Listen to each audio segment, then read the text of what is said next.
Na khensa ku va mpfulela channel ya Matimba Emmanuel Maluleke YouTube channel. Kombela mi subscribe ku channel yi kota ku kula ku fana na ti-channel letin'wana.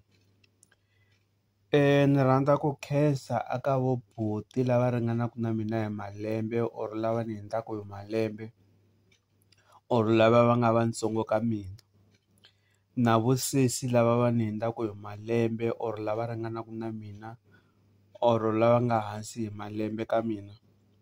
Ni ri xandla ehenhla ka xin'wana xandla.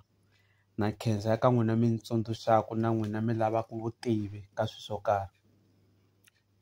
Ku na mhaka yin'wana leyi, xana murhi wa ku loko i ri n'wanuna ivi yi endla ku vavasati va ku nyika ngopfu mali wu kona na? Kumbe loko i ri n'wansati ku vavanuna va ku nyika ngopfu mali yi kona na? Mirhi leyi or swi kona swilo leswi or swa hanya swilo leswi na? Laha ni vulavula hi vosesi lava mi kuma ku a ve le vukatini a nga lovoriwangi a nga na nuna, i ti akele ximbitimbi xa yena le.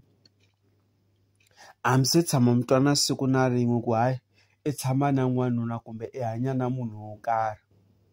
Sesi loyiwani mi kuma ku a kha a ti tirhela ka tindhawu to karhi, ivi mi kuma ku i tirhisa murhi wo karhi.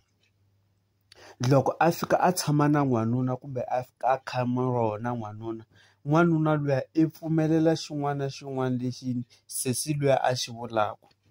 Loko sesi luya a ku hayi ni kombela yi ni hoxela 5,000 wa hoxa, ni kombela yi ni nyika 3,000 wa hoxa. Ma ni twisisa? Because of what? Sesi luya i va a tirhise murhi wo karhi, ende leswiwani va swi tirhisa ngopfu ka yini loko wo fika mi kuma ku mina ni khame rona sesi luya ivi swi fika swi damarhela tingati ti hlangana. Loko ni ku tingati ta hlangana most of the time na vula ni ku loko tingati ni ku ta hlangana a ni vuli tona timhaka ta ku ta cheriwa chukele ra ri kulukumba, ma ni twisisa vatswatsi. Ku va hi hefemulelana, ku va hi khumbana, ku va minyiko yi hlangana, ku va tingati leti ti hlanganile. Va endla ngopfu sweswo. A tirhisa ximitswani or a tirhisa xi xo karhi before a ku foyinela a rhanga cakunya xilo lexiya. A ku hayi Maluleke ni kombela 3,000, i Maluleke a hoxa 3,000 same time. I ta swi hleketa ndzhaku ka nkarhi ku sesi munhu loyi a fanele nga n'wi hoxelangi 3,000 swa endleka. Na vavanuna vo karhi va tirhisa ximitswana.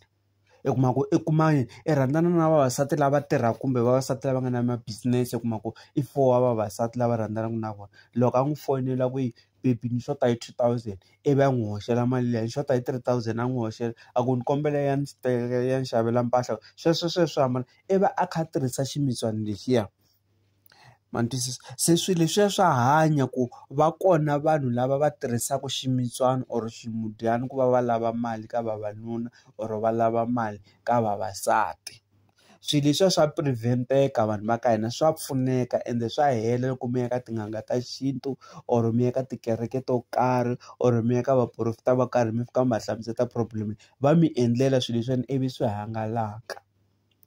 Ma ni twisisa? Va kona lava tirhisaka ximitswana ku va va lava mali ka vavanuna. I na ntlhanu wa vavanuna va n'wi nyika ti-3,000, 4,000 every month. Na n'wanuna swi tano. Thank you.